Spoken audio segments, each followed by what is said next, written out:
Marbella, a paradise of luxury on Spain's Costa del Sol, sun, yachts, opulent living. But behind the glitter, a world of terror is spreading. Daylight assassinations, car bombs, and shootouts that sow panic. At the epicenter of this wave of violence, one name resonates with chilling authority. Vor V Zakone, the thieves in law. Ghosts of the brutal Soviet prison system who conquered the heart of Europe. How did a criminal brotherhood born in the ice come to control crime in Spain's crown jewel? Prepare to descend into the guts of the Russian Mafia in Marbella. The darkest story ever told on the sunniest coast.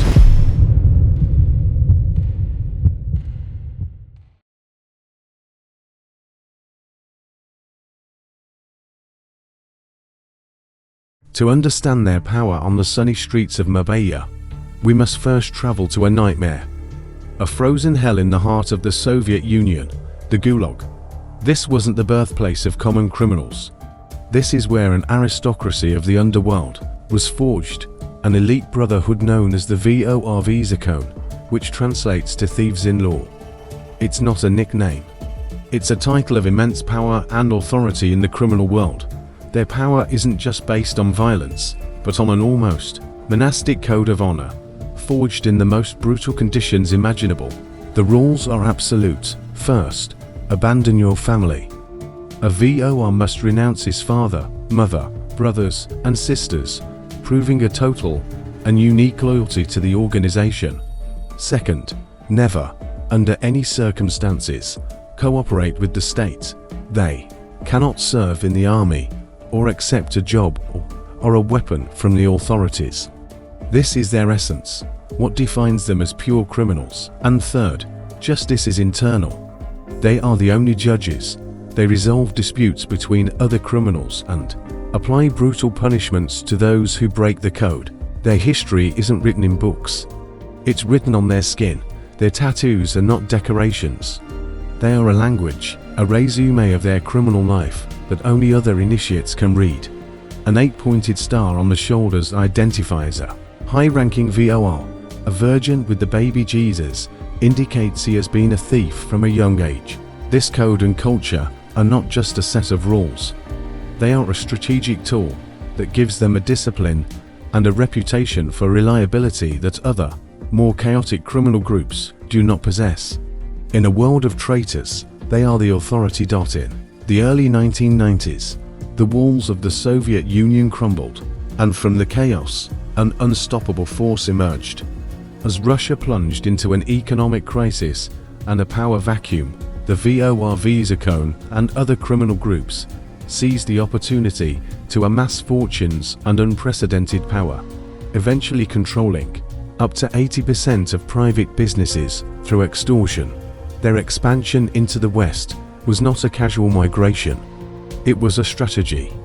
Intelligence reports suggest that the former KGB and other Soviet agencies saw these criminals as a useful tool. They were released from prisons and sent abroad with a mission to establish bases of operations and intelligence in enemy territory. And they found the perfect place, Marbella.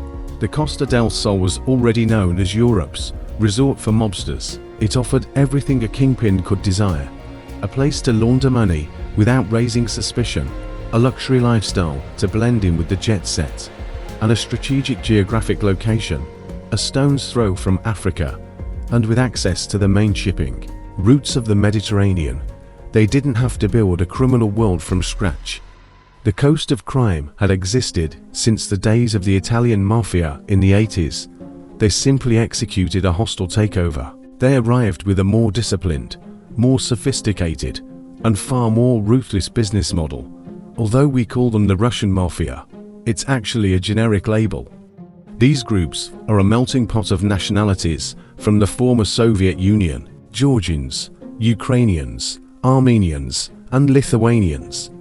But the Russian brand gives them an aura of fear that they all leverage.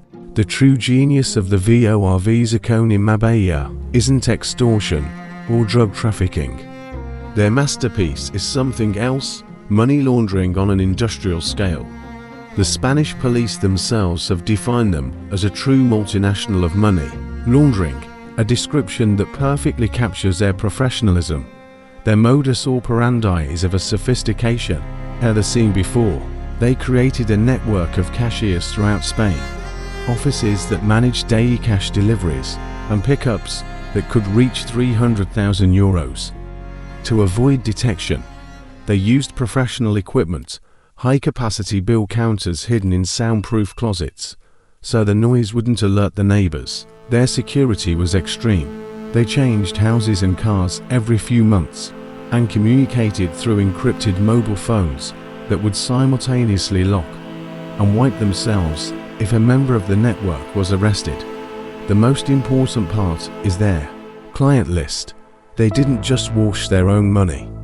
They became the central bank for European crime. Their services were used by Serbian and Albanian cartels, the feared Dutch Mafia, the Armenian Mafia, and criminal organizations from Ukraine, China, and Colombia. For a commission of between 2% and 3%, they offered a reliable and secure service to make dirty money disappear. This business model changed the rules of the game. They no longer needed to control every drug shipment or every arms deal. They just needed to control the bank where all the other criminals deposited their profits. That is the real secret to their power on the Costa del Sol. And to maintain that power, they do not hesitate to use violence, planning the murders of rival clans to eliminate competition and show who's in charge. 4 years, Spanish security forces have waged a shadow war against this empire. Two operations marked a before and after in this conflict. The first was Operation Wasp, launched in 2005. It was the first major blow against the VOR in Spain. Its main target was a legend of the underworld, Zakir Kalashov, a powerful Georgian VOR known as the Invisible Man for his ability to elude justice. After escaping the initial raid in Spain, he was located in Dubai. The Spanish police tipped off the authorities, and in a scene worthy of a movie, Kalashov was arrested leaving a party at one of the world's most luxurious hotels. His extradition and subsequent conviction for money laundering was an unprecedented victory for the law. Encouraged by this success, they launched an even larger offensive in 2008, Operation Troika. With more than 300 agents, raids were carried out across Spain, including Marbella, against the powerful Tambovskaya organization. The police and prosecutors were certain they had dismantled one of the most important criminal groups in the world. It seemed like the final victory. But then came the final twist.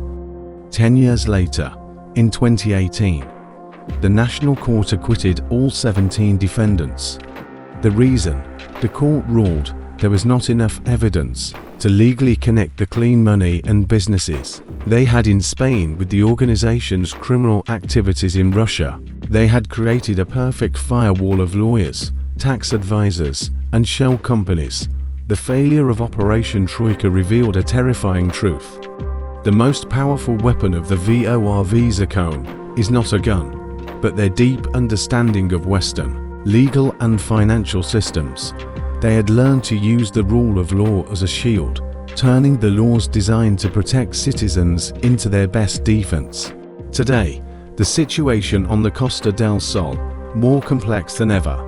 Old kingpins like Kalashov have been neutralized, but the system they created endures. A new generation of criminals, younger and perhaps more violent, has taken over. The cycle of power is constantly renewing itself. In 2018, police arrested 3 high-level VOR in Marbella, including the man considered number 3 in the world, as they plan the murder of a rival to reassert their control over Europe. Their ambition knows no bounds. They have evolved to the point of exploring new ventures, like an incredible plan to install solar power plants in Cuba in exchange for gold and nickel from the Cuban government. This shows they are not simple mobsters, they are global criminal corporations. The sun still shines in Marbella, the yachts are still anchored in Puerto Banús, but now we know what lies beneath the surface. The peace you breathe is a negotiated peace. The order you see is a criminal order. The city functions, in effect, as a global headquarters for organized crime. The war for the Costa del Sol is not over. In many ways, it has already been won by an empire that has no flag, but governs from the shadows.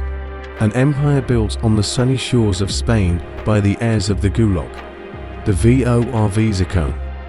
Thank you for staying until the end. Behind every video are hours of research to bring you the complete story. If you value that effort, the best way to support us is by leaving a like and subscribing to the channel. See you in the next investigation.